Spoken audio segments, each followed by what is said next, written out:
അറിയാവുന്നത്. Okay, appreciation of ഇതെവിടമായിരുന്നു?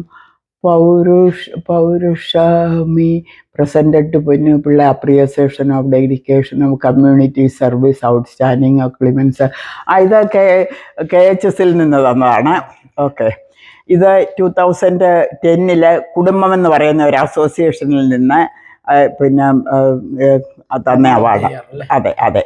ഇത് 2014 caps എന്ന് പറയുന്ന ഒരു അസോസിയേഷൻ. അതെ, അത് തന്നതാണ്. അതെ, ഇത് ഉള്ള അതെ അതെ. ഇത് ഗുരുവായൂരമ്പലക്കാർ 2017 തന്നതാണ്. Houston Guruvayur temple. ഇത് വേൾഡ് മലയാളി കൗൺസിൽ തന്നതാണ്. ഓക്കെ, ഇതും KH അന്ന് അപ്പോൾ ഇത് മലയാളം സൊസൈറ്റിക്കാർ തന്നതാണ്. എനിക്കന്ന് അവാർഡ് ഡിഗ്രി കിട്ടിയ അന്ന്. ഓക്കെ, ഇത് certificate presented to inauguration of Houston. ഇതാരായിരുന്നു? ഇത് നായർ സമാജ സൊസൈറ്റി തന്നതാണ്. Lifetime. ഇത് മലയാളി അസോസിയേഷൻ 2000 കഴിഞ്ഞ ആണ്ടിൽ തന്നതാണ്. ഇത് തന്നതാണ്. ഇതാരാണ് തന്നത്? Malayalam youth of Houston. Malayali youth of Fokana തന്നതാണ്.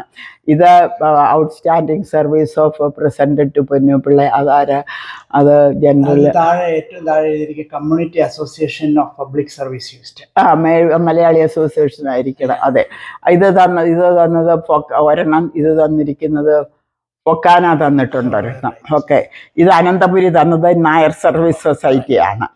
ഇത് recognition of MAGH Malayali association, Indo American association. അതൊക്കെയാണ്. അമ്മമ്മയ്ക്ക് ഇത് എന്ന് മുതലായി ആൾക്കാരെ അംഗീകരിക്കാൻ തുടങ്ങി, അല്ലെങ്കിൽ മനസ്സിലാക്കാൻ തുടങ്ങിയത് ഇങ്ങനെ ഒരു ഔട്ട്സ്റ്റാൻഡിങ് ആൾ ഇവിടെ ഉണ്ടെന്ന്? അതെ, എന്നൊക്കെയുള്ള ഇതായിരിക്കും അല്ലേ? പിന്നെ ശനി എൻ്റെ ജീവിതം തന്നെ ഒരു പ്രത്യേകമായിരുന്നു. ഞാൻ ജനിച്ചത് ആറന്മുളയാണ്. അന്നൊക്കെ നമ്മുടെ ആൾക്കാരൊന്നും നേഴ്സിങ്ങിന് പോകത്തില്ല. പക്ഷേ എന്തെങ്കിലുമൊക്കെ മനുഷ്യന് ചെയ്യണം. ചെറുപ്പം മുതൽക്കേ എൻ്റെ അമ്മ പറയുമായിരുന്നു. എനിക്ക് പടത്തോടും പൂവിനോടും ഒക്കെ വലിയ ഇഷ്ടമായിരുന്നു. 17 വയസ്സാകാൻ 1 മാസം ഉള്ളപ്പോഴാണ് ഞാൻ നാട് വിടുന്നത്. അന്ന് ബീഹാറിന്ന് നേഴ്സിംഗ് ഒന്നും ആർക്കും അറിയത്തില്ല. ഞാൻ എവിടുന്ന് ഒരു അഡ്രസ്സ് കിട്ടി ബീഹാറിൽ. അങ്ങനെ ഞാൻ പോയി. ഞാൻ 4 വർഷം അവിടെ പഠിച്ചു. അത് Bihar Patna medical college hospital.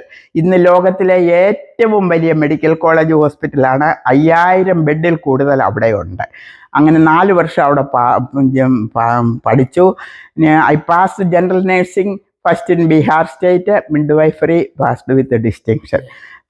അവിടുന്ന് പിന്നീട് all India institute of medical science, ലോകത്തിലെ ഏറ്റവും വെൽ നോൺ ഹോസ്പിറ്റലായ അവിടെയാണ് ഞാൻ ജോലിക്ക് പോയത്.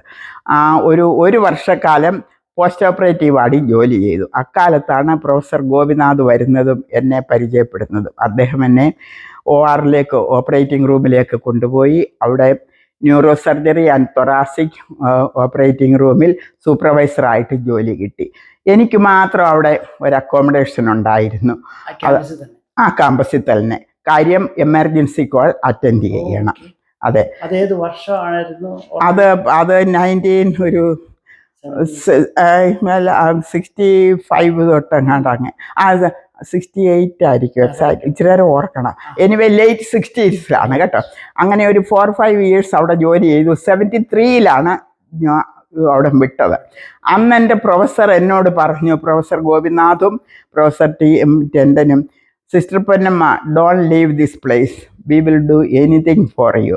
It is better to be a first class citizen in a third class country instead of being a third class citizen in a first class country. So I was blessed. I never worked even one day under anybody. I never accepted by the grace of God. ഇതൊന്നും ഞാനല്ല, എല്ലാം ദൈവമാണ്. പിന്നെ അമേരിക്കയിൽ വന്നു. അവിടെ 6 വർഷം 1973 ജാനുവരി 1 ഞാൻ അമേരിക്കയിൽ വരുന്നത്. അന്ന് വരാനുള്ള കാരണം ഫോറിൻ സാധനങ്ങളോടുള്ള കമ്പം, സാരിയ, പുള്ളിയുള്ള കൊടകൾ, പിന്നെ സാമ്പത്തികം, ഇതൊക്കെയാണ്. അക്കാലത്താണ് ഡൽഹിയിൽ വെച്ചാണ് കല്യാണം നടക്കുന്നത്. അറേഞ്ച്ഡ് മാര്യേജ് ആയിരുന്നു. എൻ്റെ ഒരു ഫ്രണ്ട്, ഒരു സാറാമ്മയുടെ ഹസ്ബൻഡ് ഒരു പാസ്റ്റർ ദാനിയലിൻ്റെ ഫ്രണ്ടായിരുന്നു എൻ്റെ ഹസ്ബൻഡ്. അങ്ങനെയാണ് അറേഞ്ച്ഡ് മാര്യേജ് നടക്കുന്നത്. അദ്ദേഹം ഡൽഹിയിലുണ്ടായിരുന്നു. അദ്ദേഹം ഡൽഹിയിൽ, അദ്ദേഹം അന്ന് ഫരീദാബാദ് എന്ന് പറയുന്ന സ്ഥലത്ത് ലോർഡ് തോംസൺ പ്രിൻറ്റിംഗ് പ്രസ്സിൽ സൂപ്പർവൈസറായിട്ട് ജോലി ചെയ്യുന്ന സമയം. അങ്ങനെ ആ പാസ്റ്റർ ദാനിയേൽ കുട്ടിയെ ഇപ്പോഴും ഞാൻ ഓർക്കുന്നു. അദ്ദേഹമാണ് പറഞ്ഞത്, പിന്നെ ഇങ്ങനെ ഒരു പയ്യനുണ്ട്, ഞാൻ കൊണ്ടുവരട്ടെ. അങ്ങനെ ഹോസ്റ്റലിൽ കൊണ്ടുവന്നു, കണ്ടു, ഇഷ്ടപ്പെട്ടു, കല്യാണം നടന്നു. ഇതൊക്കെ ദൈവാനുഗ്രഹം. അത് നമുക്ക് വിശദമായിട്ട് ബ്ലോഗിൽ പറയാം.